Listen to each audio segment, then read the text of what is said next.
It's one of the most contentious issues that divides the White House and Republicans as the House passes the controversial Keystone pipeline bill. It's the first piece of major legislation from the newly GOP-controlled Congress. The vote 266 to 153, with 28 Democrats on board as well.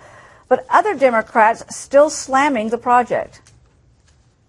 That's totally inconsistent with any future scenario for avoiding catastrophic climate change.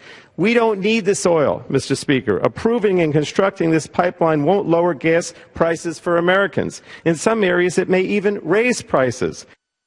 Meanwhile, the State Department, which has been investigating the pipeline plan for at least 6 years, continues to be vague on when it would reach a decision on the project. The agencies will obviously be given a sufficient and reasonable amount of time to provide their input, but I don't have an assessment on the amount of time at this point. Well, come Monday, the bill will be heading over to the Senate. Joining us now, Louisiana Senator David Vittert. Welcome, Senator. Great to have you here. Thank you, Emma. Great to be with you. Well, all bets are that this bill will pass the Senate. The bill sets the stage, though, to bypass any further review process and allows construction to begin immediately, creating lots of jobs. But the president making it very clear he's going to veto it. How much pressure do you think the White House will get from Senate Democrats to reconsider? Well, hopefully significant pressure, because there are strong bipartisan majorities in favor of the bill, and of course we're trying to grow that. I would expect as we speak the Senate votes around 62, 63, and we're trying to get it to 67, which would be 2/3 to override a veto, and we're considering various amendments that could possibly get us there. It's going to be difficult, but we're certainly working on that. When you talk about amendments, you're talking about attaching the bill to other pieces of legislation to force the president to sign it. And attaching other popular ideas to the Keystone bill, combining that to build votes in the Senate. You know, you guys are saying that you have a strategy to get that through the Senate, but unfortunately the bill didn't pass in the House. I mean, when it passed the House, it didn't get the 2/3 majority it needed if it wants to override a veto there. Well, again, the House passed the version without these other ideas I'm alluding to, so they could certainly potentially make a difference in the House. Now, look, I'm not predicting this. It's going to be difficult and uphill to get to that 2/3, but we're going to pass it, period, put it on the president's desk. That's important in and of itself, whatever he does with this, and we're still working on these amendment ideas to try to get us to 2/3.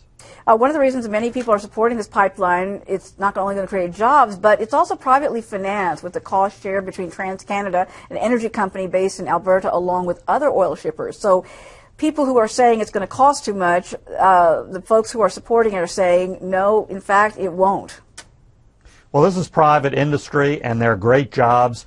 20,000 direct jobs, 100,000 indirect jobs. That's significant in any economy, and we don't have a gangbuster, very strong economy. So that is very, very significant economically. It's also significant on the energy side. This brings more North American energy to Gulf Coast refineries. It also creates on-ramps for our own American oil and gas in the Dakotas and Montana, where it's backlogged a bit, getting to U.S. refineries on the Gulf Coast. So there are tremendous positive reasons to do this. That's why I've had a bill to do just this since 2011. In fact, I was the first member to have a bill to expedite this process, get it done.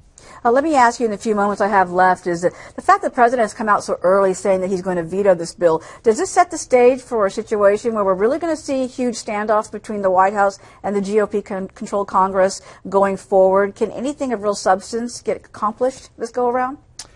Well, you know, I think Congress should do the right thing, whatever the president's threat on a particular issue. So we're going to act. We're going to act on Keystone. We're going to act on Obamacare. We're going to act on other positive ideas to get the economy moving in the areas of trade and transportation and other things.